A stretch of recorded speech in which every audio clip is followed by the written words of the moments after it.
ఇతరులకు ఆశీర్వాదకరంగా నేను తయారు చేస్తాడు. ఎంతోమంది ఉన్నప్పటికీ కూడా ఈ యవనస్తుల పరిచర్య ఈ రీతిగా కొనసాగించాలంటే ఎవరో ఒకరు బలంగా ముందుకు నడవాలి. ప్రార్థన అనేది మనము ప్రాకారం కింద ఉంచుకోవాలి. ఇతరుల కొరకు మనం ప్రార్థన చేసుకోవాలి. ఒకరు ప్రార్థన చేస్తే సరిపోదు, అందరూ కూడా ప్రార్థన చేయాలి. ప్రభువా మేము ఎట్టి రీతిగా నడవాలయ్యా, మీలో ఎట్టి రీతిగా కొనసాగాలయ్యా అనేది దేవుడిని అడిగితే నీ దేవుడు సమస్తము దయచేసే దేవుడు. ఆనాడు యోసేపు ఒంటరి వాడే, యవన కాలంలో ఉన్నవాడే, కానీ దేవుడు విడిచిపెట్టాడా?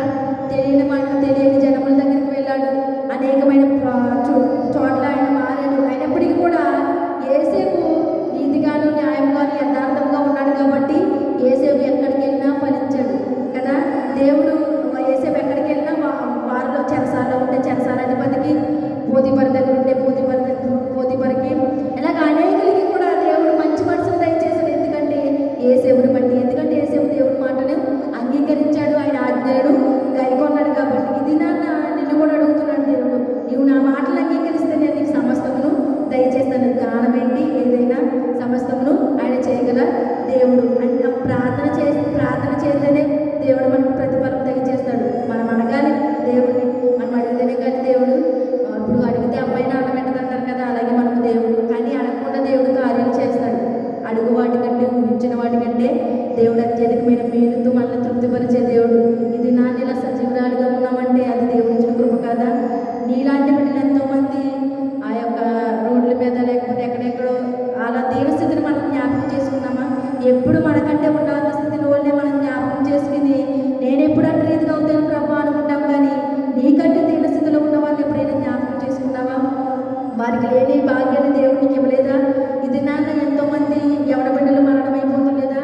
ఎందుకంటే అపవాది వారిలో ఉండి వారు ఈ లోకానుసారంగా జీవిస్తున్నారు కాబట్టి వారిలో ఉండి ఏం చేస్తున్నాడంటే ఏ ఒకటి చేసుకోవాలని, లేకపోతే దేనో ఎదిరించాలని, వాళ్ళ ఇష్టానుసారంగా వాళ్ళు చేసుకోవాలని వాళ్ళు తలంపు పుట్టిస్తుంది అనమాట. దేవుడి తలంపు వేరు, అపవాది తలంపు వేరు. మనము దానికి ఎందుకు చోటు ఇవ్వాలి? అపవాదికి మన వాళ్ళు చెప్పారు కదా, పాపముని మీద ప్రభుత్వము చేయలేదు, దానికి అధికారం దేవుడు ఇవ్వలేదు. పాపముని నువ్వు ఎదిరించగల శక్తిని దేవుడు నీకు దయచేశాడు. కాబట్టి పాపం అంటే అపవాదే కదా. మరి దాన్ని జయించగల శక్తిని నీకు ఇచ్చినప్పుడు మరి నువ్వెందుకు నీ పాపం నీ మీద ప్రభుత్వం చేసేలా చేస్తున్నావు? నీకు పాపం మీద ప్రభుత్వం లేదని దేవుడు సెలవిచ్చినప్పుడు నువ్వెందుకు ఆ పాపానికి లోబడిపోయి జీవిస్తున్నావు? నువ్వు ప్రార్థన చేస్తే ఆ పాపం నీ వద్ద నుంచి పారిపోదా? నువ్వు పాపము చేస్తే అపవాది నీ వద్ద నుంచి పారిపోడా?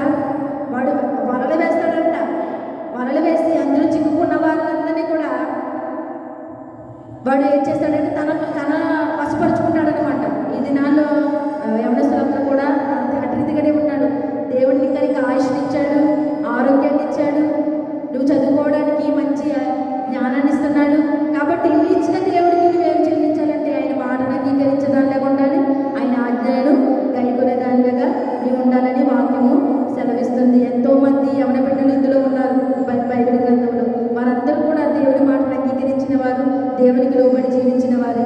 వారు అంత ఉన్నత స్థితిలో ఉన్నారంటే వారు దేవుడి మాటను అంగీకరించారు కాబట్టి ఉన్నారు. ఇది నీవు కూడా ఆయన ఆజ్ఞలు గైకొని వెండిని వెతికినట్లు దాన్ని వెతికిని, దాచబడిన ధనమును వెతికినట్లు దాన్ని వెతికినేలా దేవుడు ఎంత భయభక్తులు కలిగి ఉండుట ఇంటిదో నీవు గ్రహిస్తావు. కాబట్టి నీవు నేను కూడా అదే రీతిగా ఉండడానికి యవనస్తులు పరిచయం కొరకు మీరు అందరూ ప్రార్థన చేయండి. ఎందుకంటే ఇది ఆగిపోవడానికి వీల్లేదు, ఇలా కొనసాగించాలి. దేవుడు ఏమని సెలవిచ్చాడు? 2-3 ఎక్కడ ఉంటారు వారి మధ్య నేను తప్పగా ఉంటానని సెలవిచ్చాడు. 2 ఉన్నారు, 3 ఉన్నారు, 4 ఉన్నారని ఆపడానికి ఎంత మాత్రం లేదు. ఇది ఆయన ప్రణాళిక కాబట్టి, దేవుడు ఆయన ఇచ్చిన అవకాశం కాబట్టి, అందుకని సమయం పోనగా సద్వినియోగం చేసుకోమంటున్నాడు. కాబట్టి మనం ఎంత మాత్రం కూడా సమయాన్ని పోనవద్దు. మనం ప్రార్థన చేద్దాం అందరి కొరకు. వారు దేవుడు వారి మనసులు మార్చి వారికి ప్రేరేపణ దయచేసి వాళ్ళని దేవుడు నడిపిస్తాడు. కాబట్టి మన దేవుడి మాటలు అంగీకరించి ఆయనకి మనం ఏమడిగితే ఆయన ఇస్తానంటాడు. కాబట్టి మీరు అడిగితే ఆయన ఇచ్చేవాడిగా ఉన్నాడు. కాబట్టి అట్టి రీతిగా మీరు అందరూ కూడా ఉండి మీకోసం మీరే ప్రార్థన చేసుకోండి. ఇతరుల కోసం కూడా ప్రార్థన చేయండి. నా గురించి కూడా ప్రార్థన చేయండి. ఎందుకంటే ఆయన జ్ఞానం కోసం, ఆత్మ కోసం నేను ఎంతగానో అడుగుతున్నాను. దేవుడు ఆయన నాకు దయచేయలేకుండా మీరు అందరూ కూడా ప్రార్థన చేయమని అడుగుతున్నాను. బిడ్డలతో కూడా కొంచెం